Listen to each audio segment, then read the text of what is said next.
শাপলা চত্বরের ঘটনাকে বিএনপি প্রথম গণহত্যার স্বীকৃতি দিয়েছে বলে মন্তব্য করেছেন তথ্যমন্ত্রী। বলেছেন, শাপলা চত্বরের মতো সকল গণহত্যার বিচার হবে। বিকেলে রাজধানীতে এক স্মরণসভায় তিনি কথা বলেন। একই অনুষ্ঠানে শাপলা চত্বর হত্যাকাণ্ডের জন্য আওয়ামী লীগ সরকারের বিচার দাবি করেন জামাত নেতা মিয়া গোলাম পরোয়ার। আর খেলাফতে মজলিসের আমির মামুনুল হক এই গণহত্যার রাষ্ট্রীয় স্বীকৃতি দাবি করেন। শাহরিয়ার ইমতিয়াজের প্রতিবেদনে বিস্তারিত।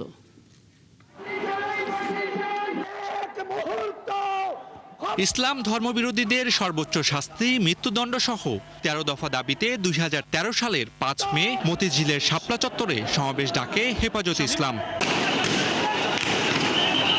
তখনকার আওয়ামী লীগ সরকারের নির্দেশে যৌথ বাহিনীর অভিযানে সেই জনসমাবেশ পরবর্তীতে রূপ নেয় রক্তাক্ত সহিংসতায়। অভিযোগ ওঠে বহু হতাহতের।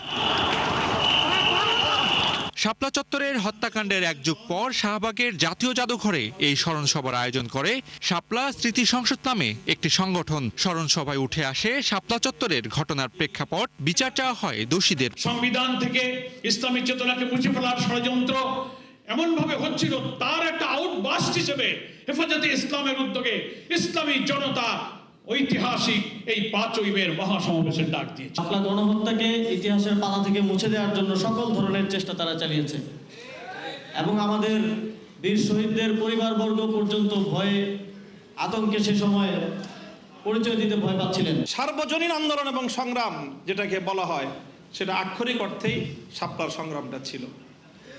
কাজে এই শাপলার শহীদদেরকে রাষ্ট্রীয়ভাবে একটা সম্মান আপনারা দেন। অনুষ্ঠানে প্রধান অতিথির বক্তব্যে তথ্যমন্ত্রী বলেন, বিএনপি প্রথম শাপলা চত্বরের ঘটনাকে গণহত্যা হিসেবে স্বীকৃতি দিয়েছে।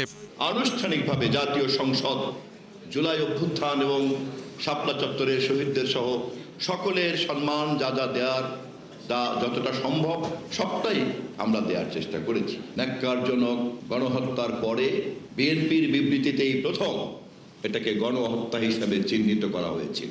গণহত্যা বলে চিহ্নিত করেই সেই দিন ক্ষান্ত হয়নি। 2 দিন ব্যাপী হরতালের ডাক দিয়েছিল বাংলাদেশ জাতীয়তাবাদী দল এবং আমাদের মাতা দেশনেত্রী বেগম খালেদা। দেশের ইতিহাসে সংগঠিত সকল গণহত্যার দোষীদের বর্তমান সরকার ছাড় দেবে না বলেও সতর্ক করেন জহিরুদ্দিন স্বপন।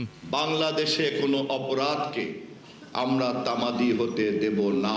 শাহরিয়ার ইমতিয়াজ, ৭১, ঢাকা।